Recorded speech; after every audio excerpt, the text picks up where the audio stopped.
We stood there in the parking lot, Emma crying and me feeling like my heart was breaking all over again.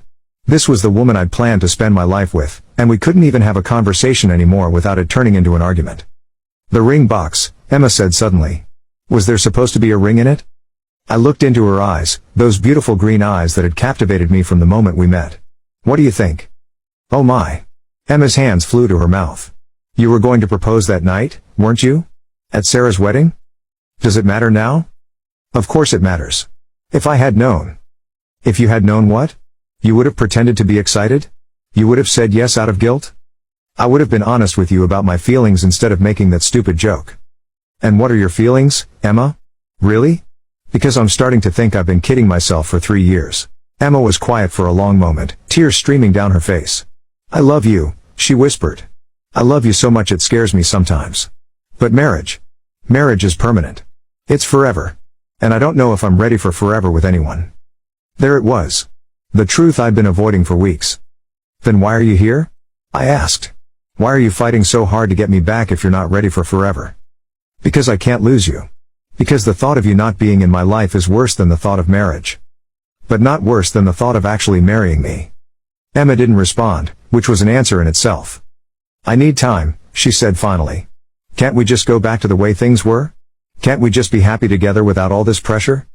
And there it was, the final nail in the coffin of our relationship. Emma wanted to go back to the way things were, where I was content to be her boyfriend indefinitely while she figured out whether I was good enough to marry. But I wasn't that person anymore. I couldn't be that person anymore. "No," I said simply. "We can't." "Why not?" "Because I know how you really feel about me now. And I can't unknow it." Emma sobbed harder. "It's not fair. You're punishing me for one stupid comment." "I'm not punishing you, Emma. I'm protecting myself." "From what?" "From wasting any more time on someone who sees me as a placeholder." The words hit Emma like a physical blow. She actually stepped backward, shaking her head. "That's not. I don't." "Don't you?" I asked. "Be honest with yourself, Emma. Really honest. When you think about your future, when you imagine getting married and having kids and growing old with someone, do you see me? Or do you see some vague idea of a perfect person who hasn't come along yet?" Emma's silence was deafening. "That's what I thought," I said, turning to walk away again. "Wait," Emma called out. "What about us? What about everything we've built together?" I stopped and looked back at her one last time. "What about it? You made it clear that what we've built isn't good enough for you. So I'm setting you free to find someone who is. I don't want to be free. I want to be with you." "No, Emma. You want to be comfortable. You want to have someone who loves you unconditionally while you keep your options open. But I'm done being your safety net." I walked into my office building, leaving Emma crying in the parking lot. It was one of the hardest things I'd ever done, but I knew it was right. That night, I got a text from Sarah. "I don't know what happened between you two, but Emma came home hysterical. She told me about the proposal. I'm so sorry." I typed and deleted a dozen responses before finally settling on, "She made her choice." Sarah's response came immediately. "Did she?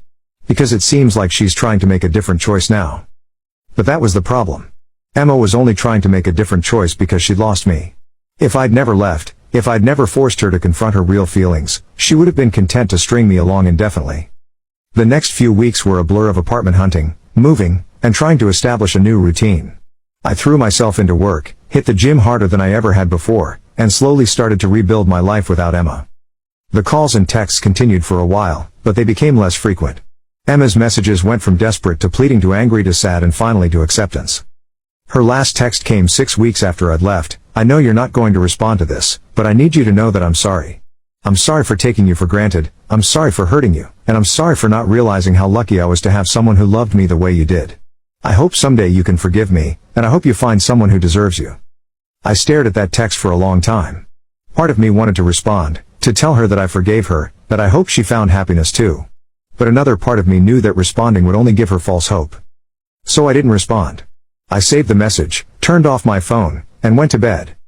3 months later, I was finally starting to feel like myself again. I'd found a great apartment, made some new friends at the gym, and even started dating again.